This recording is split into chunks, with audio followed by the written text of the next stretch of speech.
Hey, what's up, you guys? It's Bloody Jacob here to bring you my weekly review of Penny Dreadful. This week's episode is Season 2, Episode 6, entitled Glorious Horrors. And horrors, just to clarify.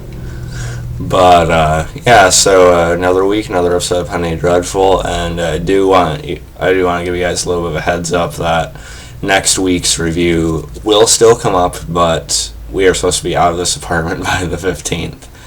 So it will be a bit delayed, at least by a couple days or so. But the review's still coming next week, just a little bit later than this one is now. But we'll talk more about that later, just before we move. And so let's get into the episode.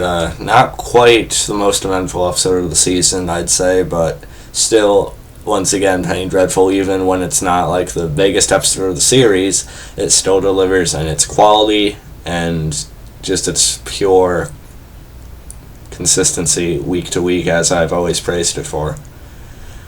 And this week's episode is no exception. First, we got a little bit of scenes between that stranger who was like a witness to one of Ethan's werewolf attacks. Or at least, it was one of Ethan's werewolf attacks at the Mariner's Inn. And, he actually came to the house and, was invited in as a guest, and him and Ethan had a pretty intense conversation, to say the least.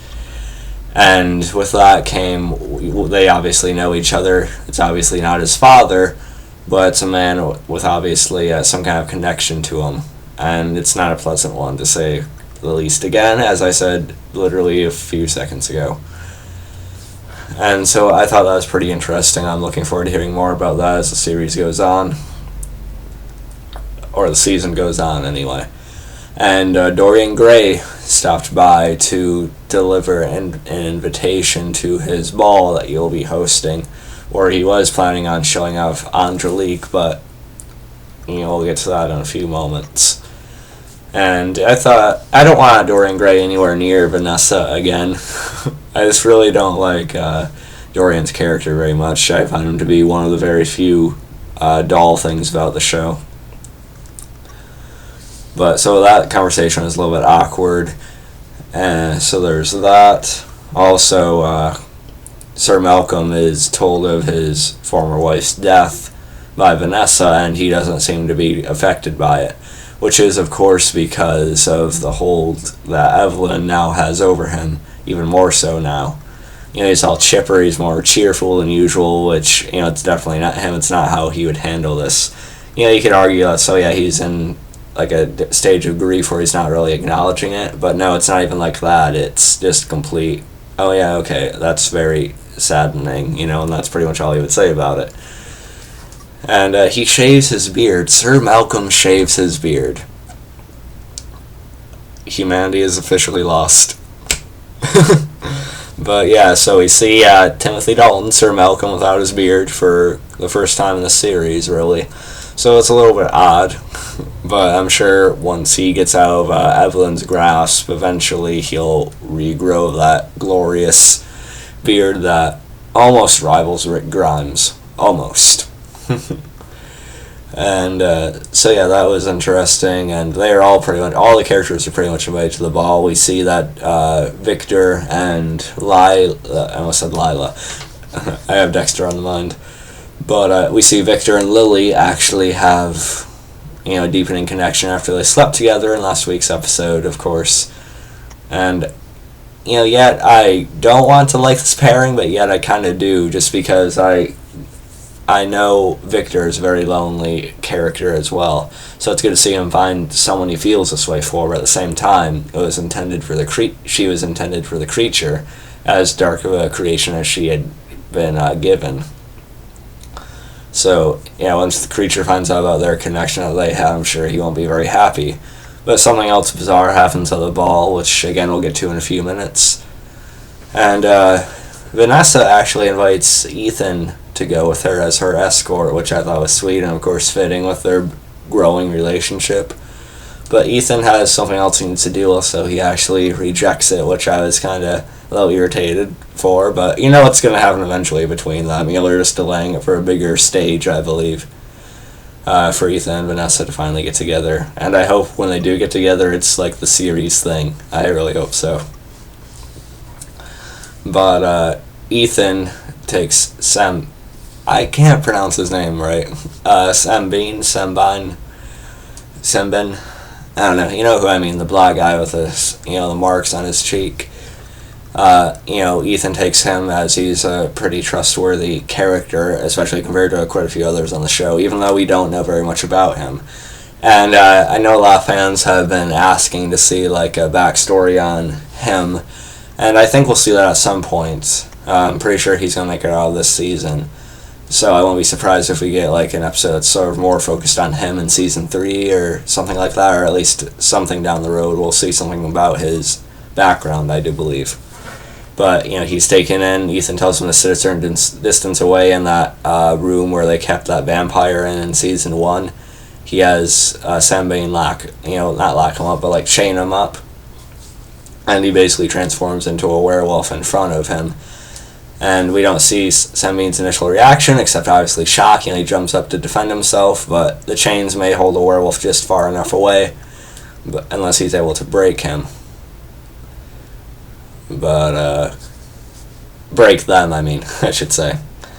But yeah, so we'll probably see the aftermath of that next week. It's going to be interesting to see, if Sembene tells anyone or what his thoughts on it are. It must be somewhat of a shock. But yeah, it's always going to be one of the more interesting parts of the show when the other characters find out what Ethan actually is. So that should be good. And I'll talk about the previews for next week at the end of the video. But as far as the actual ball itself goes, like I said, Dorian was hosting it, and he originally did it, I believe, to show off Angelique as he promised him/her. And that's what he does initially. But when he sees Victor and Lily arrive, of course, finally someone recognizes Lily as Brona. I believe he does anyway. He doesn't say it outright, but we can tell that's what he's thinking. That's what he's reminded of. And so he came off like a very big dick, though, let me say. When he took her away from Victor, I was a little bit irritated by that. Because, I think it's obvious what kind of person Dorian is. Even Vanessa kind of seen that and kind of sympathized with Victor in that regard, I think. Because even though, for some reason, Vanessa didn't recognize her as Brona, she is still able to see that Victor had a special connection with her, or at least felt something special for her. So there's that. And Vanessa surprisingly doesn't get a dance partner because Ethan refused to go. So there's that. And, of course, Sir Malcolm and Evelyn show up. And we finally see Vanessa start to sense something with Evelyn being around. There's like this brief moment of, wait, I know there's something off about this, but then Evelyn reminds her of Madame Kali back in season 1. Of course, that's where she knows her from, right? And the exchange is somewhat a pleasant yet still somewhat intense conversation. Vanessa's sort of saying, oh yeah, I've never seen Sir Malcolm act like this before of all the years I've known him. And so I'm glad Vanessa's starting to feel like a presence, an extra presence here besides the witches she already knows are around. So yeah, I just can't wait for Vanessa to finally destroy Evelyn. I'm really excited for that at some point. It's probably going to be by the end of the season, right? But, so that was all good. Then Hecate, I think that's how you pronounce her name actually, one of the other witches under Evelyn, is there on their own scheme to get a hold of Vanessa. And, the three witches surround Vanessa, and they're sort of like gazing and walking towards her through the crowd, that's in dancing, of course. And Vanessa actually ends up fainting after seeing certain visions. And so we don't know exactly what happened there, but we'll probably find out more about it next week. I mentioned the thing about Ethan and the werewolf. And my cat's at the door. You might hear a slight tap or scratch at the door, Except my cat's declawed, so you don't really hear much in the way of scratching anymore. But anyway, some would argue it's not good to declaw cats, but yeah.